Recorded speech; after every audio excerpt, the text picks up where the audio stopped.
ಇದು ವಿಜಯನಗರ ಕಾಲದ ಒಂದು ನಿರ್ಮಾಣ. ಯಾಳಿ ಕಂಬಗಳು ವಿಜಯನಗರ ಶೈಲಿಯಲ್ಲೇ ಇರತಕ್ಕಂಥ ಯಾಳಿ ಕಂಬಗಳು. ಮೂಲ ಸ್ಥಿತಿಯಲ್ಲಿ ಉಳ್ಕೊಂಡಿರ್ತಕ್ಕಂತಹ ಕೆಲವು ದೇವಸ್ಥಾನಗಳಲ್ಲಿ ವೇಣುಗೋಪಾಲ ಸ್ವಾಮಿ ದೇವಾಲಯ ಕೂಡ ಒಂದು. ವೇಣುಗೋಪಾಲ ಸ್ವಾಮಿಯ ಮೂಲ ವಿಗ್ರಹ.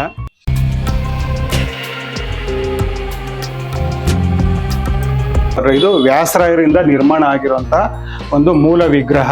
ಯೋಗ ನರಸಿಂಹ, ಯೋಗ ಪಟ್ಟಿಯಲ್ಲಿ ಕುಳಿತಿರ್ತಕ್ಕಂಥ ನರಸಿಂಹನ ವಿಗ್ರಹ. ರಾಜ ಲಾಂಛನ ಆಗಿರ್ತಕ್ಕಂಥ ವರಹದ ಒಂದು ಶಿಲ್ಪ. ಅವರ ರಾಜ ಲಾಂಛನ ನೀರ್ಗಲ್ ತರನೇ ಗರುಡ ಮೂರ್ತಿನ ಎತ್ತಿ ನಿಲ್ಸಿರುವಂಥದ್ದು. ಈ ತರದ ಶಿಲ್ಪ ನಮ್ಗೆ ಅಪರೂಪ ಕಾಣಸಿಗುವಂಥದ್ದು. ವ್ಯಾಸರಾಯರ ಅಣ್ಣನ ಮಗ ಮಂತ್ರಿ ನಾಗಪ್ಪ, ಅವನ ಮೊಮ್ಮಗ ನರಸಪ್ಪ ಇರ್ತಾನೆ, ಅವನ ತನೆಯ ಗಿರಿಯಪ್ಪನ ಹಿರಿಯ ಮಗ ಕುಚ್ಚಪ್ಪ. ಲಕ್ಷ್ಮೀ ನರಸಿಂಹ ಸ್ವಾಮಿಯ ವಿಗ್ರಹ ಅದ್ಭುತವಾದಂತಹ ಕೆತ್ತನೆಯಿಂದ ಕೂಡಿರುವಂಥದ್ದು. ನನಗೆ ತಿಳಿದ ಮಟ್ಟಿಗೆ ದೊಡ್ಡಬಳ್ಳಾಪುರ ತಾಲೂಕು ಮತ್ತು ಸುತ್ತಮುತ್ತಲು ಎಲ್ಲೂ ಸತ್ಯನಾರಾಯಣ ಸ್ವಾಮಿಯ ದೇವಾಲಯ ಇರೋದು ನನಗೆ ಗೊತ್ತಿಲ್ಲ. ಬಟ್ ಇಲ್ಲಿ ಮೊದಲನೇ ಸಾರಿಗೆ ನಾನು ನೋಡ್ತಾ ಇದ್ದೀನಿ ಸತ್ಯನಾರಾಯಣ ಸ್ವಾಮಿಯ ಮೂಲ ವಿಗ್ರಹ, ಅದ್ಭುತವಾದಂತಹ ಕೆತ್ತನೆ. ಎಲ್ರಿಗೂ ನಮಸ್ಕಾರ. ನಾವು ಇವತ್ತು ದೊಡ್ಡಬಳ್ಳಾಪುರದ ಕುಚ್ಚಪ್ಪನ ಪೇಟೆಯಲ್ಲಿ ಇದ್ದೀವಿ. ಕುಚ್ಚಪ್ಪನ ಪೇಟೆಯಲ್ಲಿ ಇರ್ತಕ್ಕಂಥ ವೇಣುಗೋಪಾಲ ಸ್ವಾಮಿ ದೇವಾಲಯದ ಆವರಣದಲ್ಲೇ ಇದ್ದೀವಿ. ನೀವು ನೋಡ್ಬೋದು ವೇಣುಗೋಪಾಲ ಸ್ವಾಮಿ ದೇವಸ್ಥಾನ. ಇದು ವಿಜಯನಗರ ಕಾಲದ ಒಂದು ನಿರ್ಮಾಣ.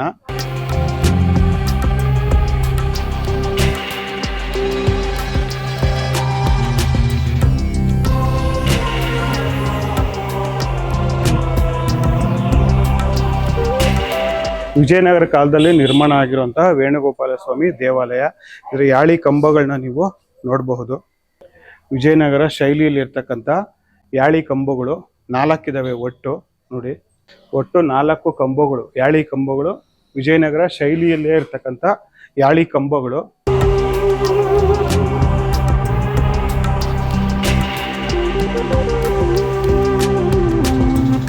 ದೊಡ್ಡಬಳ್ಳಾಪುರದಲ್ಲಿ ಮೂಲ ಸ್ಥಿತಿಯಲ್ಲಿ ಉಳ್ಕೊಂಡಿರ್ತಕ್ಕಂತಹ ಕೆಲವು ದೇವಸ್ಥಾನಗಳಲ್ಲಿ ವೇಣುಗೋಪಾಲ ಸ್ವಾಮಿ ದೇವಾಲಯ ಕೂಡ ಒಂದು. ವೇಣುಗೋಪಾಲ ಸ್ವಾಮಿಯ ಮೂಲ ವಿಗ್ರಹ.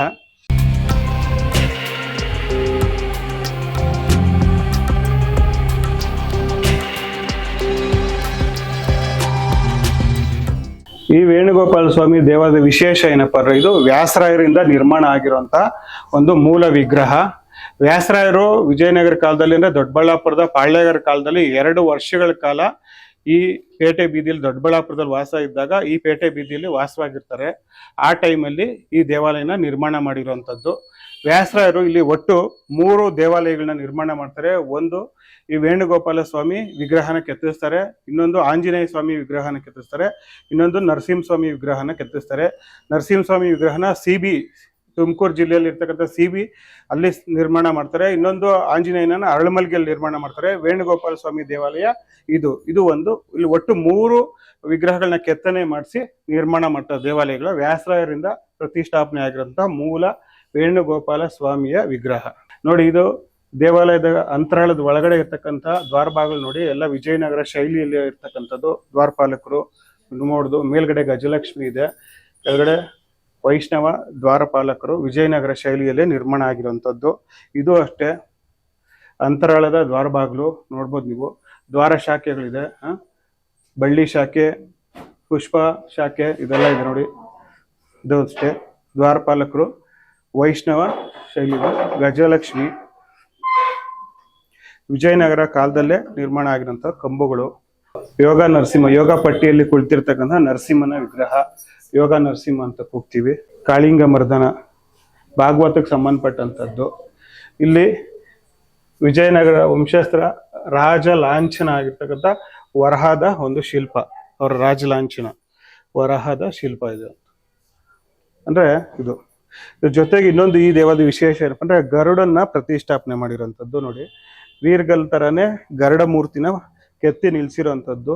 ಈ ತರದ ಶಿಲ್ಪ ನಮ್ಗೆ ಅಪರೂಪ ಕಾಣಸಿಗುವಂಥದ್ದು. ವ್ಯಾಸರಾಯರಿಂದ ನಿರ್ಮಾಣ ಆಗಿರುವಂಥ ದೇವಾಲಯಗಳಲ್ಲಿ ಮಾತ್ರ ಈ ತರದ ಗರುಡ ಶಿಲ್ಪಗಳು ಸಾಮಾನ್ಯವಾಗಿ ಕಾಣಸಿಗ್ತವೆ. ಇದು ಮೂಲ ದೇವಾಲಯದ ಸಮಯದಲ್ಲೇ ನಿರ್ಮಾಣ ಆಗಿರುವಂತಹ ಒಂದು ಶಿಲ್ಪ. ನೋಡಿ, ಪೂರ್ವಕ್ಕೆ ಮುಖ ಮಾಡಿ ನಿಲ್ಸಿದ್ದಾರೆ ಇವತ್ತು.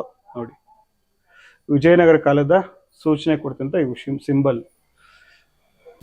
ವ್ಯಾಸರಾಯರು ಕುಚ್ಚಪ್ಪನಪೇಟೆಯಲ್ಲಿ 2 ವರ್ಷಗಳ ಕಾಲ ತಂಗಿರ್ತಾರೆ ವಿಜಯನಗರ ಕಾಲದಲ್ಲಿ. ನಿಮಗೆ ಗೊತ್ತು, ವಿಜಯನಗರ ಕಾಲದಲ್ಲಿ ಮಂತ್ರಿ ನಾಗಪ್ಪ ಇದ್ದ. ಇಲ್ಲಿ ಮಲ್ಲ ಬೈರೇಗೌಡ, ದೊಡ್ಡಬಳ್ಳಾಪುರದ ಪಾಳ್ಯಗಾರ ಮಲ್ಲ ಬೈರೇಗೌಡ, ಅವನಿಗೆ ಮಂತ್ರಿ ಆಗಿದ್ದಂಥವನು ನಾಗಪ್ಪ. ನಾಗಪ್ಪ ಯಾರು ಅಂದ್ರೆ ವ್ಯಾಸರಾಯರ ಅಣ್ಣನ ಅಳಿಯ. ಅವನು ವ್ಯಾಸರಾಯರ ಅಣ್ಣನ ಅಳಿಯ. ಹಾಗಾಗಿ ವ್ಯಾಸರಾಯರು ಇಲ್ಲಿ 2 ವರ್ಷಗಳ ಕಾಲ ತಂಗಿರ್ತಾರೆ. ಆ ಸಮಯದಲ್ಲಿ ನಿರ್ಮಾಣ ಆದಂತಹ ದೇವಾಲಯ ಈ ವೇಣುಗೋಪಾಲ ಸ್ವಾಮಿ ದೇವಾಲಯ ಅಂತ ಹೇಳ್ತೀವಿ. ವ್ಯಾಸರಾಯರ ಕಾಲದಲ್ಲಿ ಈ ಅವರ ಸಂಬಂಧಿಕರೇ ಆದಂತಹ ಕುಚ್ಚಪ್ಪ ಅನ್ನೋ ವ್ಯಕ್ತಿ ಇದ್ದ. ಅವನ ಹೆಸರಲ್ಲಿ, ಅವನ ನೆನಪಿಗೋಸ್ಕರ ಈ ಪೇಟೆನ ಕುಚ್ಚಪ್ಪನ ಪೇಟೆ ಅನ್ನೋ ಹೆಸರಲ್ಲಿ ಇವತ್ತಿಗೂ ಸಹ ಕೂಗ್ತಾ ಇದ್ದೀವಿ. ವ್ಯಾಸರಾಯರ ಅಣ್ಣನ ಮಗ ಮಂತ್ರಿ ನಾಗಪ್ಪ, ಅವನ ಮೊಮ್ಮಗ ನರಸಪ್ಪ ಇರ್ತಾನೆ, ಅವನ ತನೆಯ ಗಿರಿಯಪ್ಪ, ಗಿರಿಯಪ್ಪನ ಹಿರೇ ಮಗ ಕುಚ್ಚಪ್ಪ. ಗಿರಿಯಪ್ಪನಿಗೆ ಒಟ್ಟು 7 ಜನ ಮಕ್ಕಳಿರ್ತಾರೆ. ಅದರಲ್ಲಿ ದೊಡ್ಡವನ ಹೆಸರು ಕುಚ್ಚಪ್ಪ ಅಂತ. ಆ ಕುಚ್ಚಪ್ಪನ ಸ್ಮರಣಾರ್ಥ ಈ ಪೇಟೆಗೆ ಕುಚ್ಚಪ್ಪನ ಪೇಟೆ ಅನ್ನೋ ಹೆಸರು ಬಂದಿದೆ.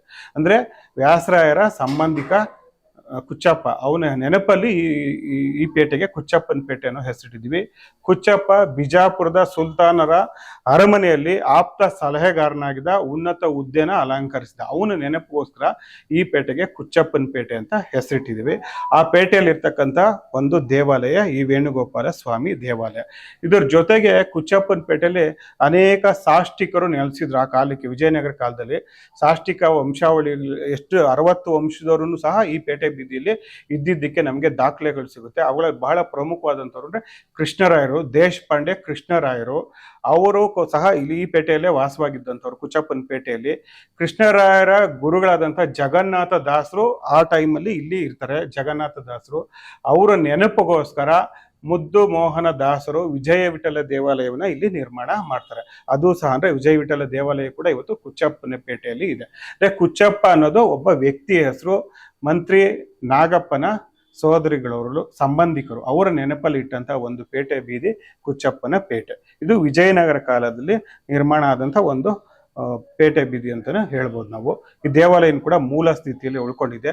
ಈ ದೇವಾಲಯದ ಇನ್ನೊಂದು ವಿಶೇಷ ಏನಪ್ಪಾ ಅಂದ್ರೆ, ವೇಣುಗೋಪಾಲ ಸ್ವಾಮಿಯ ಎಡಕ್ಕೆ ಲಕ್ಷ್ಮೀ ನರಸಿಂಹ ಸ್ವಾಮಿ ಮೂಲ ವಿಗ್ರಹ ಇದೆ. ನೋಡ್ಬೋದು, ಲಕ್ಷ್ಮೀ ನರಸಿಂಹ ಸ್ವಾಮಿಯ ವಿಗ್ರಹ ಅದ್ಭುತವಾದಂತಹ ಕೆತ್ತನೆಯಿಂದ ಕೂಡಿರುವಂತದ್ದು. ಇದರ ಜೊತೆಗೆ ಇನ್ನೊಂದು ಹತ್ ಕಡೆಗೆ ಬಲಗಡಿಗೆ ಬಂದ್ರೆ ನಿಮ್ಗೆ ಸತ್ಯನಾರಾಯಣ ಸ್ವಾಮಿಯ ದೇವಾಲಯ ವಿಗ್ರಹ ಇರುವಂತದನ್ನ ನಾವು ನೋಡ್ಬೋದು. ನನಗೆ ತಿಳಿದ ಮಟ್ಟಿಗೆ ದೊಡ್ಡಬಳ್ಳಾಪುರ ತಾಲೂಕು ಮತ್ತೆ ಸುತ್ತಮುತ್ತಲು ಎಲ್ಲೂ ಸತ್ಯನಾರಾಯಣ ಸ್ವಾಮಿಯ ದೇವಾಲಯ ಇರೋದು ನನಗೆ ಗೊತ್ತಿಲ್ಲ. ಬಟ್ ಇಲ್ಲಿ ಮೊದಲನೇ ಸಾರಿಗೆ ನಾನು ನೋಡ್ತಾ ಇದ್ದೀನಿ ಸತ್ಯನಾರಾಯಣ ಸ್ವಾಮಿಯ ಮೂಲ ವಿಗ್ರಹ. ಅದ್ಭುತವಾದಂತಹ ಕೆತ್ತನೆ, ರಾಜಕಳೆಯಿಂದ ಕೂಡಿರೋಂಥ ಒಂದು ಮೂಲ ವಿಗ್ರಹ ಇದೆ. ನೋಡ್ಬೋದು ನೀವು. ಎಷ್ಟೋ ಜನ ಸತ್ಯನಾರಾಯಣ ಸ್ವಾಮಿ ಪೂಜೆ ಮನೆಯಲ್ಲಿ ಮಾಡ್ತೀರಾ, ಇಲ್ಲಿ ಬಂದು ನೀವು ದೇವಾಲಯದಲ್ಲೇ ಮಾಡಬಹುದಾದಂತ. ನೋಡಿ, ಸತ್ಯನಾರಾಯಣ ಸ್ವಾಮಿ ಮೂಲ ವಿಗ್ರಹನೇ ಇದೆ. ಇಲ್ಲೇ ನೀವು ಸತ್ಯನಾರಾಯಣ ಸ್ವಾಮಿ ಪೂಜೆನೂ ಸಹ ಮಾಡಬಹುದು. ಈ ದೇವಾಲಯದ ಇನ್ನೊಂದಷ್ಟು ವಿಶೇಷತೆ ಕುರಿತು ಸ್ನೇಹಿತರಿಂದ ಪುರೋಹಿತರಾದಂತಹ ಒಂದಷ್ಟು ಅವ್ರ ಹತ್ರನೂ ಒಂದಷ್ಟು ವಿಚಾರಗಳನ್ನ ತಿಳ್ಕೊಬಹುದು.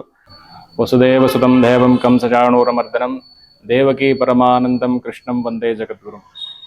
ಈ ಒಂದು ವೇಣುಗೋಪಾಲ ಸ್ವಾಮಿ ದೇವಸ್ಥಾನ ಬಂದು ನಮ್ಮ ಪೂರ್ವಜರಿಂದ ಪೂಜೆ ಮಾಡಿರ್ತಕ್ಕಂಥ ಒಂದು ವಿಶೇಷವಾದಂತಹ ಕ್ಷೇತ್ರ. ಈ ದೇವಸ್ಥಾನದಲ್ಲಿ ನಮ್ಮ ಮೂರ್ನಾಲ್ಕು ತಲೆಮಾರಿಂದ ಈ ಒಂದು ಸ್ವಾಮಿಯ ಕೈಂಕರ್ಯಗಳನ್ನು ಪ್ರತಿನಿತ್ಯ ಇಲ್ಲಿ ಮಾಡ್ಕೊಂಡು ಬರ್ತಾ ಇದ್ದೀವಿ.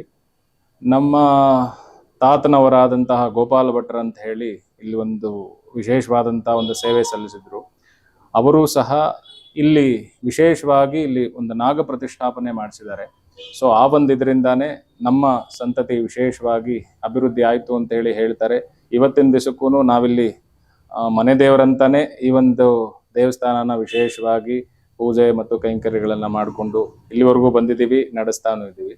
ಈ ಒಂದು ದೇವಸ್ಥಾನದಲ್ಲಿ ವಿಶೇಷವಾಗಿ ನರಸಿಂಹ ಜಯಂತಿ ಅಂದರೆ ವೈಶಾಖ ಮಾಸದಲ್ಲಿ ಬರ್ತಕ್ಕಂತಹ ನರಸಿಂಹ ಜಯಂತಿಯಲ್ಲಿ ಈ ದೇಶಪಾಂಡೆ ವಂಶಸ್ಥರು ಅಂತ ಹೇಳಿ ಏನು ಹೇಳಿದ್ರು, ಆ ದೇಶಪಾಂಡೆ ವಂಶಸ್ಥರು ಬಂದು ಇಲ್ಲಿ ಕಲ್ಯಾಣೋತ್ಸವನ ಶುರು ಮಾಡ್ತಾರೆ. ಸೊ ನಂತರ ಕಾಲಾನಂತರ ಅವರೆಲ್ಲ ಬಂದು ಬೇರೆ ಬೇರೆ ಪಟ್ಟಣಗಳಲ್ಲಿ ಸೇರಿಕೊಂಡಾಗ ನಮ್ಮ ಮುತ್ತಾತನವರಾದಂತಹ ಕೃಷ್ಣಮಾಚಾರ್ಯ ಅವರಿಗೆ ಅವರು ಬಂದು ಒಂದು ಇದನ್ನ ತಿಳಿಸ್ತಾರೆ, ನೀವು ಈ ಕೈಂಕರ್ಯವನ್ನ ಬಿಡದೆ ಇಲ್ಲಿ ನಡೆಸ್ಕೊಂಡು ಹೋಗ್ಬೇಕು ಅಂತ ಹೇಳಿ. ಇಲ್ಲೇನು ತೋರಿಸಿದ್ರಲ್ಲ ಸ್ತಂಭದಲ್ಲಿರೋ ನರಸಿಂಹ ಸ್ವಾಮಿಗೆ, ಆ ಸ್ವಾಮಿಗೆ ಮತ್ತೆ ನಮ್ಮ ವೇಣುಗೋಪಾಲ ಸ್ವಾಮಿಗೆ ವಿಶೇಷವಾಗಿ ನರಸಿಂಹ ಜಯಂತಿ ದಿವಸ ಸುಮಾರು ಒಂದು 120 ವರ್ಷದಿಂದ ಇಲ್ಲಿ ಕಲ್ಯಾಣೋತ್ಸವ ಮತ್ತೆ ರಥೋತ್ಸವ ವಿಶೇಷವಾಗಿ ನಡೀತಾ ಇರುವಂಥದ್ದು ಈ ಒಂದು ಕ್ಷೇತ್ರದ ವಿಶೇಷತೆ. ಇದು ಜಾತ್ರೆ ಉತ್ಸವ ಹತ್ರ ಯಾವಾಗ ವೈಶಾಖ ಮಾಸದಲ್ಲಿ ನರಸಿಂಹ ಜಯಂತಿ ಸಮಯದಲ್ಲಿ ಇಲ್ಲಿ ವೇಣುಗೋಪಾಲ ಸ್ವಾಮಿ ನಮ್ಮ ಕರಗ, ಕರಗ. ಸೊ ಆ ಒಂದು ಸಂದರ್ಭದಲ್ಲಿ ಇಲ್ಲಿ ರಥೋತ್ಸವ ಆಗುವಂಥದ್ದು ಬಹಳ ವಿಶೇಷ. ನೀವು ಸತ್ಯನಾರಾಯಣ ಸ್ವಾಮಿ ಪೂಜೆ ಮಾಡಿಸೋವಾಗ ಈ ದೇವಾಲಯಕ್ಕೆ ಬಂದು ಸಾರ್ವಜನಿಕರು ಸತ್ಯನಾರಾಯಣ ಸ್ವಾಮಿ ಪೂಜೆನ ಮಾಡಿಸ್ಬೋದು. ಮನೆಗಳ ಬದಲು ಮೂಲ ವಿಗ್ರಹದ ಮುಂದೆ ಕೂತು ಸತ್ಯನಾರಾಯಣ ಸ್ವಾಮಿ ಪೂಜೆನ ಮಾಡಿಸ್ಬೋದು. ಒಮ್ಮೆ ಈ ದೇವಸ್ಥಾನಕ್ಕೆ ಭೇಟಿ ಕೊಟ್ಟು ನೋಡಿ. ವಿಜಯನಗರದ ಮೂಲ ದೇವಾಲಯ ಮೂಲ ಸ್ಥಿತಿಯಲ್ಲಿ ಹಾಗೆ ಉಳಿಸ್ಕೊಂಡಿದ್ದಾರೆ. ಇದ್ರ ಜೊತೆಗೆ ಈ ದೇವಾಲಯದ ಜೀರ್ಣೋದ್ಧಾರಕಂತ PC ಲಕ್ಷ್ಮೀನಾರಾಯಣ ಅವರು ನಮ್ಮ ಜೊತೆ ಇದ್ದಾರೆ. ಈ ದೇವಾಲಯದ ಬಾಗಿಲವಾಡನ ಅವರೇ ಮಾಡ್ಕೊಟ್ಟಿರೋಂಥದ್ದು. ಸರ್ ಹೇಳಿ ದೇವಸ್ಥಾನದ ಬಗ್ಗೆ. ಸರ್, ನಾನು ಈ ದೇವಸ್ಥಾನದ ಒಬ್ಬ ಪರಮ ಭಕ್ತ. ಯಾಕಂದ್ರೆ ನನ್ಗೆ ಸುಮಾರು ಒಂದು 35-40 ವರ್ಷದಿಂದ ನಾನು ಈ ದೇವಸ್ಥಾನಕ್ಕೆ ಬರ್ತಾ ಇದ್ದೀನಿ. ಎಲ್ಲಾ ಕಾರ್ಯಕ್ರಮ, ಕದ್ರಿ ಹುಣ್ಣಿಮೆ, ಒಂದು 3-4 ದೊಡ್ಡ ಇದು ಕಾರ್ಯಕ್ರಮಗಳು ನಡೀತೇವೆ. ಎಲ್ಲಾ ಕಾರ್ಯಕ್ರಮಗಳನ್ನ ನಾನು ಇಲ್ಲಿ ಭಾಗವಹಿಸ್ತೇನೆ. ಪ್ರತಿ ವರ್ಷ 1ನೇ ತಾರೀಕು ಜನವರಿ 1ಕ್ಕೆ ನಾನು ಎಲ್ಲಾ ದೇವರುಗಳಿಗೆ ಅಭಿಷೇಕ ಮಾಡಿ ಒಂದು 300, 400, 500 ಜನ ಸೇರ್ತಾರೆ. ಎಲ್ಲರಿಗೂ ಪ್ರಸಾದದ ವ್ಯವಸ್ಥೆ ಮಾಡಿ ಆನಂದವಾಗಿ ನಾನು ಪ್ರತಿ ವರ್ಷ ನಿರಂತರವಾಗಿ ಪೂಜೆ ಮಾಡಿಸ್ಕೊಂಡು ಬರ್ತಾ ಇದ್ದೀನಿ.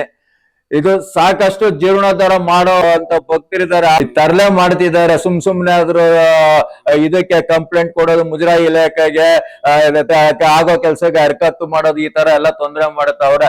ಅದು ದೇವರೇ ಅವ್ರನ್ನ ನೋಡ್ಕೊಳ್ತಾರೆ. ಒಟ್ನಾಗೆ ಬಾರಿ ಒಳ್ಳೆ ದೇವಸ್ಥಾನ ಸಹ, ಸಾಕಷ್ಟು ಡಿವೋಟಿಸ್ ಇದ್ದಾರೆ. ಅದು ಚೆನ್ನಾಗಂತೂ ನಡೀತಾ ಇದೆ ದೇವಸ್ಥಾನ.